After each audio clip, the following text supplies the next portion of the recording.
What if the way you're exercising now is aging you faster, not slower? A 61-year-old patient of mine, let's call him Jeff, came to see me after recovering from a mild heart attack.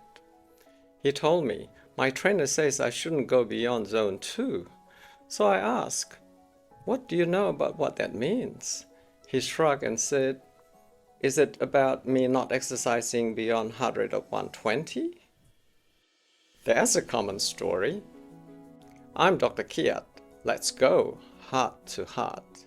Today I'll show you how using zone training properly can change how you move and how long you live. So why don't I usually recommend using heart rate zones to guide your exercise intensity? Well, here's the thing. Heart rate zone training was originally developed for endurance athletes. Think cyclists, runners, rowers, not everyday people. Not me anyway. Probably not you either. Just the other day, I did a stress test on a 50-year-old policewoman. She was walking briskly at 6k an hour on the treadmill. Her heart rate barely hit 90. That's zone 1. Then I saw another patient, similar age, same pace, 6k an hour, and her heart rate jumped to 125. That's zone 3. She was breathing a little harder, but was still very comfortable. Same speed, totally different zones. Now, just imagine if I told the second patient, stay under 120, or you will overshoot your zone. Well, how is she going to build her fitness then? That's the problem with rigid zone training based on heart rate. It doesn't always apply and match your real-world effort. They don't always reflect how hard your body is actually working, especially when you're just starting out. So instead, I suggest something simpler. Tune into your breath. For most of us, going by how hard we are breathing is actually more natural, much more physiologically accurate way of gauging exercise effort than watching heart rate numbers. So your body really knows a lot more than your smartwatch. Zone 1 is your warming up and recovery zone. Heart rate is between 50 to 60% of your maximum. You're breathing easily through your nose, in and out, and can talk without effort. Activities like slow walking or stretching, they belong here. Perfect for warming up, recovery days, or when you're recovering from your illness. Zone 2 is your fat burning zone. Heart rate rises to 60 to 70% of your maximum. Breathing is still through your nose and still comfortable, and you can talk in full sentences. This is where brisk walking, light swimming, or easy cycling fit in. Build your aerobic fitness and support your metabolic health. So this zone is what we call the fat burning zone, especially important as we age. Zone 3 pushes you into moderate intensity zone. Heart rate here is 70 to 80% of your maximum. You can speak in short phrases but may need to breathe through your mouth occasionally. If your mate calls you on the phone, you still can answer them, but not happily. This is the endurance zone, great for steady 20-minute jogs or longer rides. It improves cardiovascular fitness and stamina. Zone 4 is the high intensity zone. Heart rate is 80 to 90% of your maximum. Breathing becomes harder and you can only say one word or two at a time. So largely your mouth breathing, occasional with the nose.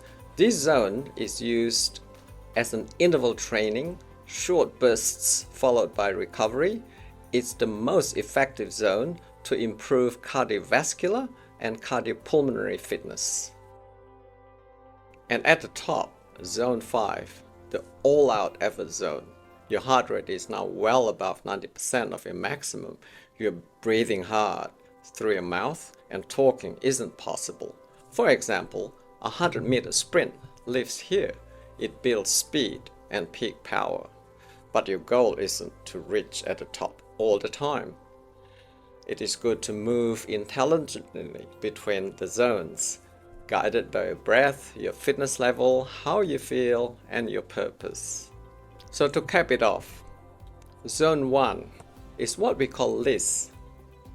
It is low intensity steady state.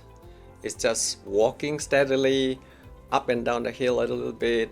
You sort of can do it for hours and hours and you still feel fine.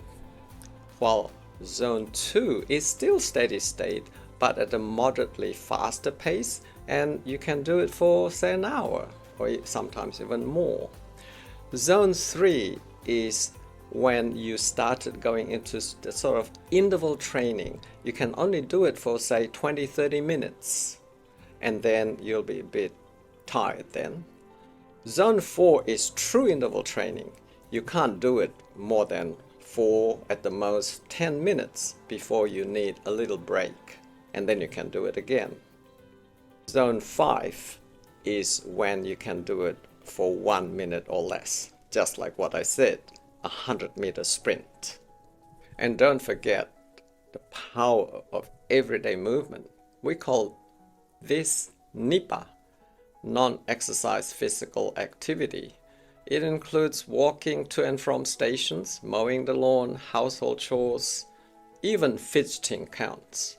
It may not feel like training, but it all adds up, especially when it comes to heart health. Let's also clear up a common myth about heart rate. You've probably heard of the 220 minus age formula. It's simple, but it's outdated. I recommend the Tanaka formula for men. That's 208 minus 0.7 times your age.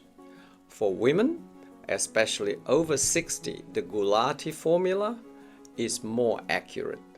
That's 206 minus 0.88 times your age. These formula are based on large real-world studies and more reflect on the physiologic status like mine, non-athletes. Movement is medicine, but like any treatment, the right dose matters. Let your breath guide your pace. That's how you train yourself smarter and age stronger. Thanks for watching. If you find this useful, subscribe to the channel and share it with someone who needs to hear this today. Your mom, your girlfriend, your boyfriend. I'm Dr. Kiat. Let's keep going heart to heart.